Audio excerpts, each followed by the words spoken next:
Alors donc Pierre, si tu veux bien maintenant, je te laisse la parole. Eh bien, oui, oui, donc si je me présente, je suis menuisier à la base.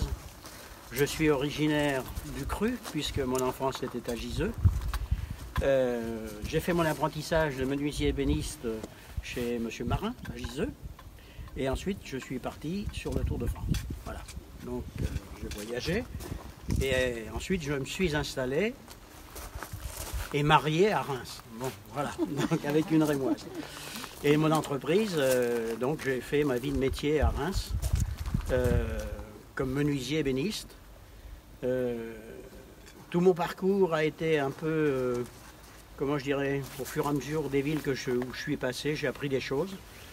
Et lorsque je suis passé à Strasbourg, j'ai travaillé dans un atelier qui était un peu exceptionnel, puisque en menuiserie, l'on faisait dans cet atelier des portes de frigo, vous savez, qui étaient en bois autrefois. Hein. Et dans cet atelier, il y avait un atelier de modelage artistique et modelage mécanique. Cet atelier et ces deux hommes qui travaillaient là, Hams et Chéteau, qui étaient des artistes, des vrais artistes, m'ont appris et m'ont intéressé, ont fait que je m'intéresse à leur métier, parce que vraiment c'était quelque chose qui me passionnait. Et donc j'ai demandé à mon patron, il me restait 2 mois à faire, je lui ai demandé d'être versé au modelage avec Hams et Chéteau, même si je gagnais moins. Et à l'époque, j'avais 18 ans. Je suis rentré en apprentissage à 13 ans et demi. Et à 16 ans et demi, je partais chez les compagnons et j'étais autonome. Voilà. Donc et après, ben, je gagnais pas cher, mais on arrivait à subvenir à nos besoins. Et donc dans cet atelier, ces deux personnes-là m'ont collé le virus et m'ont appris l'essentiel de ce qu'était le modelage mécanique et le modelage artistique. Et tout au long de mon parcours et de ma vie, ça m'a suivi. Ça m'a suivi puisque à chaque fois qu'il y avait une poignée de porte à faire qui était un peu exceptionnelle, dont on ne trouvait pas dans le commerce, eh bien je pouvais la sculpter, la modeler, en faire le noyau pour la fonderie et emmener à la fonderie pour restituer après, soit en bronze, soit en fonte, soit en acier, de ces sujets-là.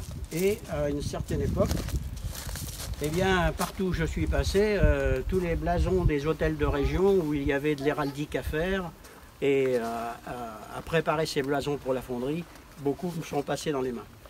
Et en 1985, je suis appelé pour un chantier aux États-Unis. Et là, j'ai répondu présent au travail qui m'était demandé. Et ce travail, c'était la restauration de la Statue de la Liberté. Et c'était la confection des moules en bois qui ont servi à emboutir les tôles de cuivre pour le visage et le pied gauche de la Statue de la Liberté. Voilà. Donc, 1 an avant, je suis prévenu de ce travail.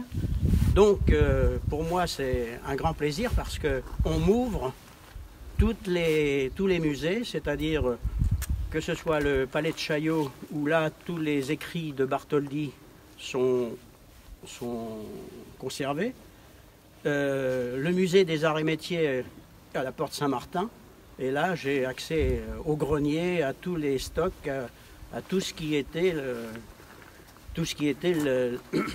la construction de cette statue. Et je dois, dans mon contrat, avec la Fondation de la restauration de la statue, réécrire l'histoire, c'est-à-dire que la manière dont je vais travailler aux États-Unis sera la même manière que Bartholdi a employée dans les ateliers Gaget-Gauthier, qui était une entreprise de couverture d'art. Il faisait les épis de fêtage, donc il savait emboutir, il savait faire toutes ces choses-là. Voilà. Et donc en 86, je pars aux États-Unis et je réalise ce travail-là.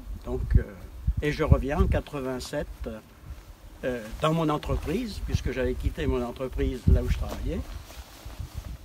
Et bien là, rentré de cette expérience, si vous avez mieux, je suis demandé pour faire des conférences sur mon travail, et donc dans les Rotary. Et là, au travers de ces conférences, comment on pourrait dire, décroche une clientèle qui est totalement différente de celle que j'avais avant. C'est-à-dire une clientèle de luxe, riche et avec des travaux exceptionnels, qui m'emmène dans les pays étrangers, qui m'emmène voilà, sur Londres, en Suisse. Donc voilà, et ma vie de métier pour moi elle a été très très intéressante. Mais lorsque l'on arrive à toucher une clientèle de cette classe-là, ce sont des gens qui voyagent beaucoup.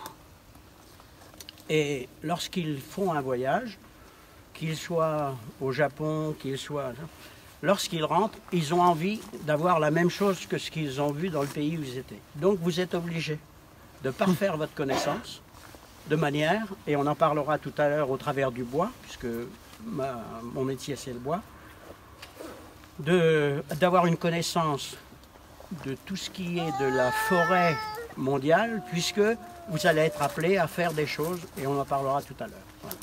Voilà, c'est tout. Vous savez tout. On peut l'applaudir, hein. C'est un parcours assez exceptionnel.